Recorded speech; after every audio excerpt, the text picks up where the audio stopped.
berbuat baiklah kepada orang demi Tuhan dan kedamaian hatimu sendiri, agar selalu engkau lihat apa-apa yang suci, dan agar engkau bisa menyelamatkan hatimu dari gelapnya kebencian. Berbuat baiklah kepada orang demi Tuhan. Demi Tuhan maksudnya untuk Tuhan ya, bukan orang lagi mengamuk-ngamuk sumpah demi Tuhan, bukan itu. Jadi demi Tuhan itu ayo nawaitunya untuk Tuhan dan kedamaian hati. Mesti nanti hati kita damai. Kalau dalam Islam ada konsep fillah dan lillah. Fillah itu kita bersahabat di dalam Allah. Di dalam Allah itu dalam memang aktivitas yang secara formal, resmi, ini aktivitas yang mendekatkan kita pada Allah. Ya mudahnya fillah itu ya dalam ibadah-ibadah. Kita bersama-sama sholat jamaah, itu namanya kebersamaan fillah. Jadi di dalam Allah. Nanti ada lillah. Lillah itu aktivitas apapun. Mungkin bukan ibadah yang formal, yang mahdo, yang seperti sholat, zakat, dan lain sebagainya. Mungkin sekedar bersama-sama melakukan aktivitas apa, belajar bersama, atau santai bersama, dan lain sebagainya. Tapi nawaitunya lillah, untuk Allah. Misalnya, yuk makan bareng yuk, biar kita sama-sama sehat, sama-sama kuat, biar bisa ibadahnya tambah mantep. Nah ini aktivitas biasa, cuma makan, wong makan bareng, tapi terus jadi lillah, karena Allah, nilainya ibadah. Ini juga demi Tuhan namanya, jadi untuk Allah. Kalau dalam Islam itu kan aktivitas apapun, tidak harus aktivitas religius, bisa bernilai religius kalau niat nawaitunya pas. Bisa sebaliknya juga. Mungkin aktivitas keagamaan, tapi niatnya bukan untuk Allah karena Allah, ya bisa bernilai duniawi. Jadi ini maka penting faktor niat ini. Mari kita bersahabat itu konteksnya sepenuhnya fillah dan lillah. Kalau bisa begitu, akan ketemu dengan kedamaian hati kita, lebih nyaman. Tidak lagi relasi saling menaklukkan, menundukkan untuk pamrih-pamrih kepentingan yang macam-macam. Ini hanya untuk Allah saja, lillah. Karena kalau tidak lillah nanti kita hanya dapat lelah. Ya, kalau ada, wah lelah aku meladenimu ini, oh berarti belum lillah. Kalau lillah tidak mungkin hasilnya lelah. Baik, bahkan yang sepele-sepele dalam Islam itu ya bisa bernilai sangat mulia. Ketika apa? Niatnya pas. Sekedar makan di angkringan habisnya 6.500, itu bisa sampai ke surga kalau niatnya pas. Pak, saya makan ini Pak, saya tidak ingin berlebihan makannya, saya 5.000 sudah cukup, tidak perlu kekenyangan.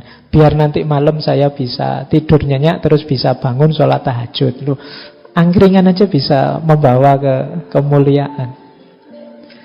Jadi itu contoh. Jadi apapun bisa lillah, apalagi yang fillah tadi. Nah, persahabatan itu antara lain dalam rangka ini.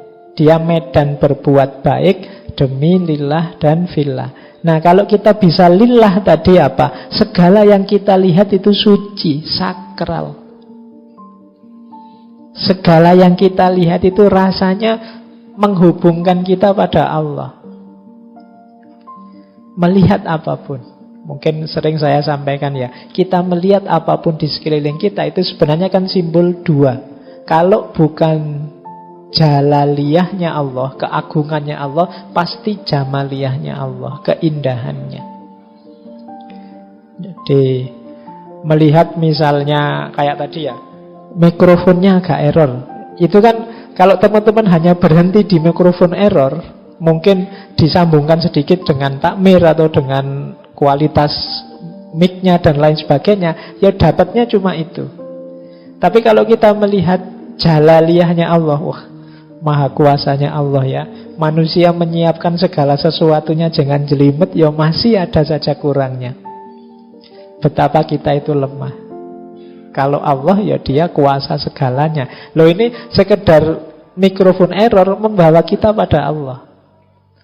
Ini yang disebut kita bisa melihat apa-apa yang suci di sekeliling kita. Apa saja nanti berubah jadi sakral, berubah jadi suci, kalau kita mampu menyambungkannya pada Allah. Sekedar gelas kesandung terus pecah. Misalnya kadang-kadang kan ada itu kalau lagi habis minum terus lupa berdiri peruang gitu. Itu kalau kalian berhenti di situ, berhenti di gelas pecah, paling ya ketawa puncaknya. Tapi kalau kalian bisa menyambungkannya, indahnya ya, kuasanya Allah, apa-apa itu indah. Wong sekedar gelas pecah saja kita bisa gembira. Nggak usah repot-repot nonton stand up, nggak usah repot-repot. Sekedar ada gelas pecah kita gembira. Indahnya ciptaannya Allah ini. Nah, segala sesuatu jadi disambungkan pada Allah. Itu yang kalimat ini, agar selalu kamu lihat apa-apa yang suci. Kalau kita sudah bisa begini, selanjutnya apa? Hati kita akan selamat, bersih dari kebencian demi kebencian.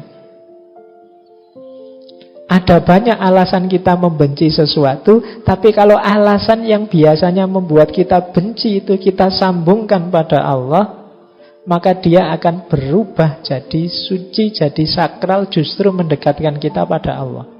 Misalnya ada orang yang kurang ajarnya luar biasa atau jahatnya luar biasa.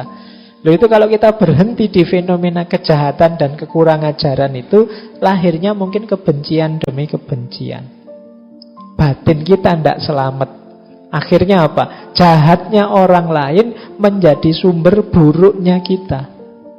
Dia yang jahat, kita yang benci. Kan akhirnya kita juga ikut jelek. Wong kita memelihara kebencian dalam diri kita.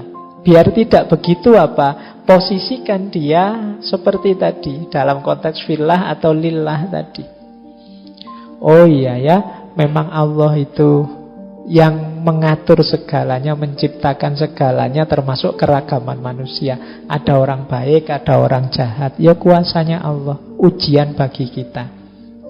Ini kan nanti urusannya terus ke atas. Jadi justru jeleknya orang lain jadi sumber keselamatan kita. Kenapa? Kita membacanya secara fillah dan lillah, demi Tuhan tadi.